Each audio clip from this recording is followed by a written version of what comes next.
সময়টা ছিল 2015 এর মাঝামাঝি। এলাকার চা দোকানে অনেকজন মানুষ ফুটবল খেলা দেখতেছে।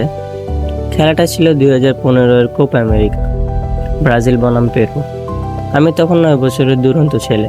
দোকানে গেলাম কিছু জিনিস নিতে, হঠাৎ সবাই চেঁচিয়ে উঠল। আমি অবাক হয়ে একজন ভাইয়াকে জিজ্ঞেস করলাম যে কী হয়েছে ভাইয়া।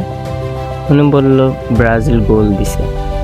তখন আমি টিভির দিকে তাকালাম আর দেখলাম যে ডিবক্সের বাইরে থেকে টপ কর্নারে অসাধারণ একটা গোল। তখন ও ভাইয়াকে জিজ্ঞেস করলাম গোল কে দিছে ভাইয়া। উনি বলল নেইমার। এরপর পুরো খেলাটা দেখলাম, তার ড্রিবলিং, পাসিং অ্যাকুরেসি কেউ পাত্তেই পেল না তার কাছে। ওই দিন ফুটবল এর ম্যাজিশিয়ানের খেলা প্রেমে পড়ে গেলাম। এরপর থেকে ফেভারিট প্লেয়ারের টিম ব্রাজিল সাপোর্ট করতে লাগলাম। দেখতে দেখতে এলো 2018-এর ওয়ার্ল্ড কাপ। সব কিছু ঠিকঠাক ছিল। এরপর এলো কোয়ার্টার ফাইনাল, বেলজিয়ামের কাছে 2-1 গোলের হার, ওয়ার্ল্ড কাপ থেকে বিদায়। এরপর ব্রাজিল জিতল অলিম্পিক গোল্ড।